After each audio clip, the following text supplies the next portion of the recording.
san mang abang zengi lung mi in alang na tho gim na ho idam lai ho lungin ka gel do zinge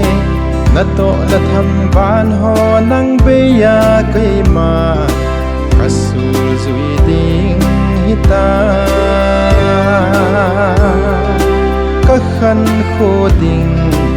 in ven hi ka ti ding hita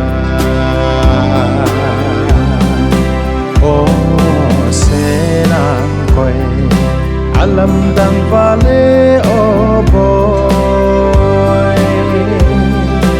jaga gen the dam lo te kine na o hospital kasen angkoi ngai to ki khen na mon kana mun zo nahi ta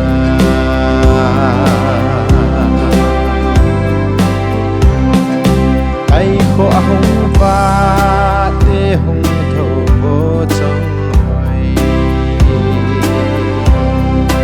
vai lo pon pha thai tai hong tho lo yo oi ya vai tham na him tong nei hin do ka vai ding ding pon ei lam to ding hi tam van soi cheng in zong chun nu hoi ya um ham tin na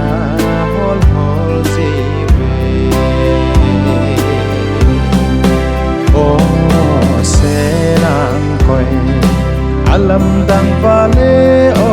boy jaga gen the dam lo te kine na mon hospital kasen angkoi ngai to ki khen na mon kana mun zo nahi ta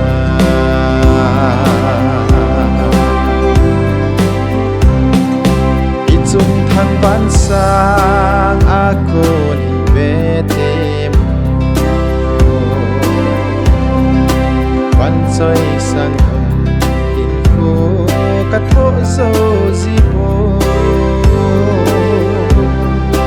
ka chun nu hoi ya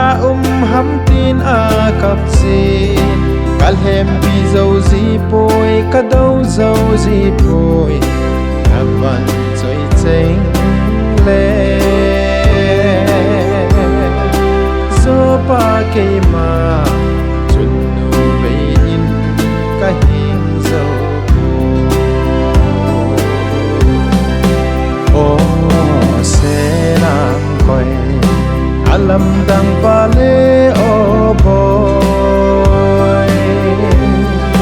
jaga gen the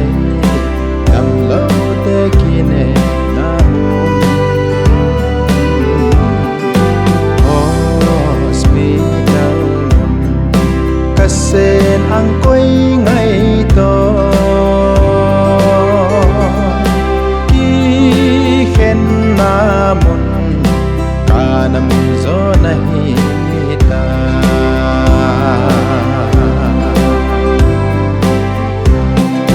na sa long jing zong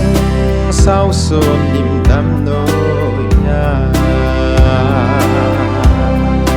ko vi se a o pe lo ana e Zion khupino ma chun nat gen theina thi na pu do kana ta pon te na